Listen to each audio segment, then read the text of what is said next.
Hello everyone, welcome to my channel topical learners. मैं हूँ मनीषा। आज हम अपने इस वीडियो में क्लास 8th के हिंदी का चैप्टर नंबर 1 जो दूसरी इकाई का पार्ट है, सेकेंड टर्म का पार्ट है, उसकी चर्चा करेंगे।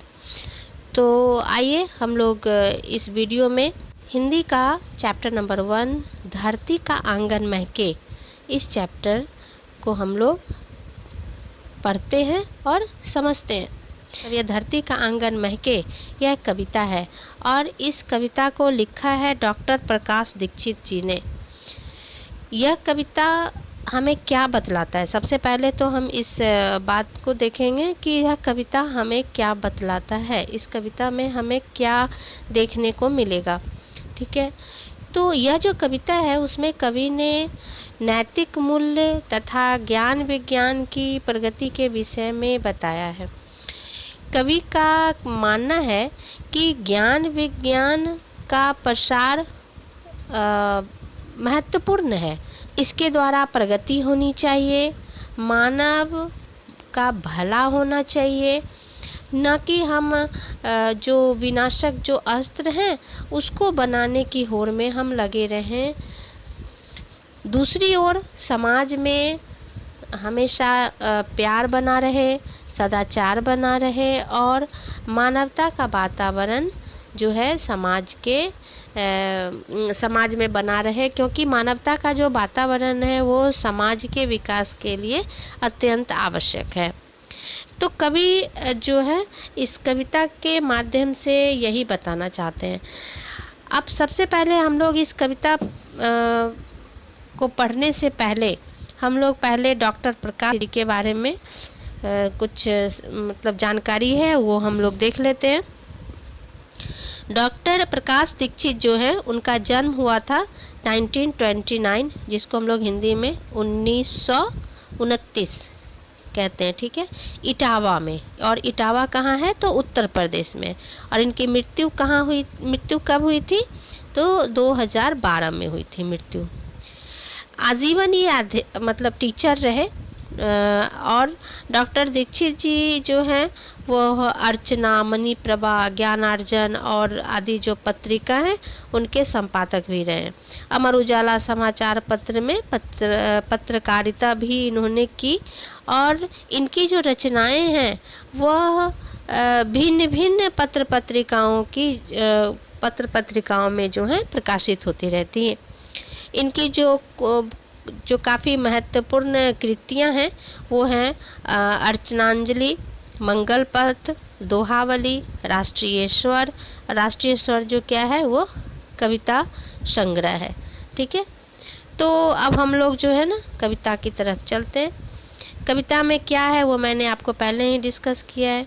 ठीक है, तो अब धीरे धीरे हम लोग कविता का जो प्रत्येक लाइन है उसका हम लोग भावार्थ देखेंगे और कविता का भी मैं भावार्थ डिस्कस कर रही हूँ। इसके जब क्वेश्चन आंसर्स मैं दूंगी तो उसके साथ में मैं कुछ शब्द के अर्थ भी दूंगी जो आपको काफ़ी काम आएगा एग्ज़ाम में भी और चैप्टर को समझने में भी। देखिए, यह जो पहला लाइन है, धरती का आंगन महके कर्म विज्ञान से, ऐसी सरिता करो प्रवाहित, खिले खेत सब धान से। ठीक है, देखिए यहाँ जो प्रवाहित शब्द आया है, प्रवाहित का मतलब होता है बहता हुआ। ठीक है, तो इसमें जो है इस लाइन के द्वारा कवि कहना चाहते हैं कि संपूर्ण पृथ्वी का आंगन जो है वो विज्ञान से जो प्रगति होती है उसका लाभ पूरी धरती को मिले। जो नदी की धारा है वह भी इस प्रकार मोड़ दो कि खेत अनाज की जो है फसल से भर जाए। अब दूसरी लाइन जो है, अभिलाषाएं नित मुस्काए, आशाओं की छाह में, पैरों की गति बंधी हुई हो विश्वासों की राह में। मतलब मनुष्य जो आशा करता है, जो उम्मीद करता है, जो भी उसकी इच्छाएं हैं, अभिलाषाएं हैं, अभिलाषाएं मतलब होती है इच्छा, अभिलाषाएं हैं वे सभी पूरी हों, परंतु मनुष्य सदा विश्वसनीय बना रहे, विश्वासी बना रहे। शिल्प कला कुमुदों की माला, वक्षस्थल का हार हो, फूल फलों से हरी भरी इस धरती का श्रृंगार हो। शिल्प कला मतलब होता है कि हाथों से बनी हुई कोई चीज़, और उसको हम लोग कहते हैं हस्त कौशल, ठीक है। और कुमुद मतलब हो कमल, ठीक है। और वक्षस्थल मतलब होता है छाती। तो इसमें कवि कहते हैं कि सभी प्रकार की जो शिल्प कला है, मतलब हाथों से बनी हुई जो सामान है या हस्त कौशल जो है, उनको हम अपनाएं, हाथों से बनी हुई चीज़ को हम अपनाएं और उनका पूरी तरह से विकास हो। साथ ही यह भूमि जो है वह फूलों फलों से हरी भरी हो और सुसज्जित हो, मतलब सजी हुई हो, ठीक है। अब आते हैं इस पे, चंद्रलोक या मंगल ग्रह पर चढ़े किसी भी यान से, किंतु न हो संबंध विनाशक अस्त्रों का इंसान से। देखिए, यान मतलब क्या होता है? यान मतलब होता है जहाज, ठीक है।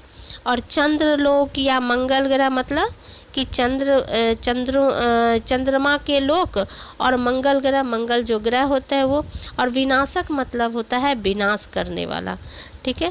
और अस्त्र मतलब तो समझते हैं, अस्त्र मतलब क्या होता है? अस्त्र शस्त्र जो हथियार होते हैं उसको बोलते हैं।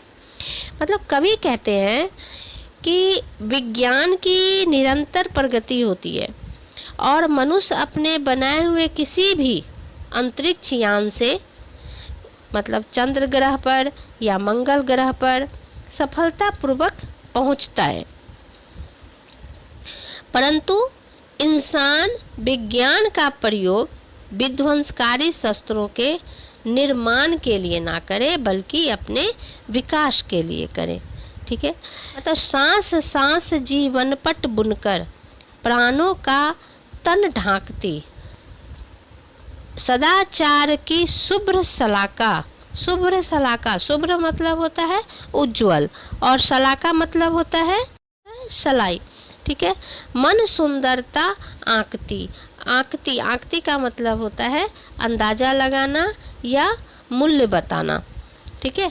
तो सांस सांस जीवन पट बुनकर प्राणों का तन ढांकती, मतलब प्रत्येक मनुष्य का जीवन मानवीय गुणों जैसे सदाचार, पवित्रता आदि से वो भरा हुआ हो। मनुष्य का जीवन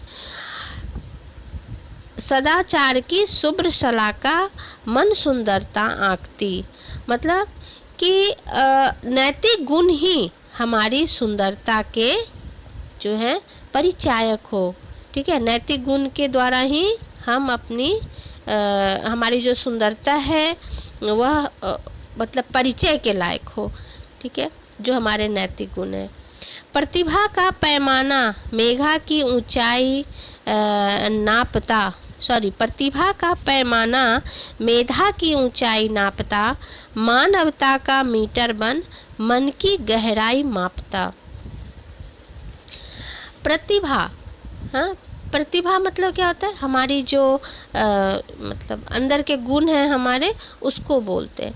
एंड पैमाना मतलब क्या होता है? पैमाना मतलब होता है माप तौल, ठीक है, या मापदंड, मापना। मेधा, मेधा मतलब होता है बुद्धि, ठीक है। तो इसमें है ना, इस लाइन के द्वारा जो है ना कवि कहना चाहते हैं कि हमारी प्रतिभा, हमारे जो अंदर के हमारे गुण हैं वह हमारी मेधा अर्थात बुद्धि, और हमारा जो मानवीय व्यवहार है वो हमारे चरित्र का परिचायक है। मतलब वो हमारे चरित्र का एक दर्पण मात्र है, ठीक है ना। हम लोग कहते हैं ना कि वो बहुत ही प्रतिभावान व्यक्ति है, वह बहुत ही बुद्धिमान है, तो ये क्या है? ये उस व्यक्ति का चरित्र है, चरित्र का परिचय है, ठीक है। आगे है कि आत्मा को आवृत कर दे स्नेह प्रभा परिधान से, करे अर्चना हम सब मिलकर वसुधा के जयगान से। मतलब कि यह देखिए, आत्मा, आत्मा मतलब क्या होता है, वह आप समझते हैं। आत्मा का मतलब आवर्त, आवर्त मतलब होता है ढका हुआ या लौटाया हुआ, और परिधान मतलब होता है वस्त्र, और वसुधा मतलब है धरती। मतलब सबके प्रति हमारा व्यवहार क्या है, मतलब हमारा व्यवहार सबके प्रति स्नेहपूर्ण हो, हाँ, प्यार भरा हो, और हमारी आत्मा स्नेह रूपी परिधान से सजी हो। हम सब मिलकर इस रत्न प्रसीवनी वसुधा के गान गाएं, हाँ, इनकी अर्चना करें। ठीक है, मतलब एक तरह से समझिए तो ये हमारे मानव जाति के चरित्र की बात हो रही है कि हम आज पढ़ लिख कर और अंतरिक्ष यान की मदद से, अंतरिक्ष यान में हम लोग चंद्रलोक मंगल ग्रह पे जाएं, हाँ, विकास करें विज्ञान के द्वारा, और जिससे लोगों का हित हो। ठीक है, ना कि हम लोग विध्वंसकारी जो अस्त्र शस्त्र बनाए, मतलब हमेशा कंस्ट्रक्टिव काम करें, रचनात्मक काम करें। विध्वंसकारी वाली जो है वो प्रवृत्ति हम लोगों में ना हो, और हम लोग अपने ज्ञान से जो है इस धरती को सुंदर बनाएं। ठीक है, तो यहाँ यह कविता खत्म होती है। आई होप आपको यह समझ में आया होगा चैप्टर। अगर किसी भी तरह का कोई भी प्रॉब्लम है तो आप कमेंट बॉक्स में आप लिख सकते हैं, मेरे से शेयर कर सकते हैं मुझसे, और मैं इसका जो क्वेश्चन आंसर है और इसके जो शब्दार्थ हैं जो आपको ऑलरेडी बुक में नहीं दिए गए हैं, ठीक है, वो मैं आपको क्वेश्चन आंसर के साथ शेयर करूँगी। ठीक है, नीचे जो आपके कुछ इसके शब्दार्थ हैं वो देख लीजिए। यहाँ पे है शलाका, शलाका मतलब होता है सलाई, सलाई मतलब क्या होता है, माचिस। और आंकना, आंकना मतलब होता है अंदाज़ा लगाना, मूल्य बताना। पैमाना मतलब होता है नाप तौल या मापदंड। मेधा मतलब होती है बुद्धि। आवृत मतलब होता है ढका हुआ, लौटाया हुआ। एंड वसुधा मतलब होता है धरती भरा। देखिए, यह जो शब्द के अर्थ होते हैं यह आपको समानार्थी शब्द में क्वेश्चन पूछे जा सकते हैं, इसलिए इनको याद करना जो है वो काफ़ी ज़रूरी होता है। और मैं नेक्स्ट वीडियो में क्वेश्चन आंसर के साथ कुछ और शब्दार्थ में डाल दूँगी। तो मिलते हैं हम अपने अगले वीडियो में, मतलब एक नए टॉपिक के साथ। ठीक है, तब तक के लिए थैंक यू।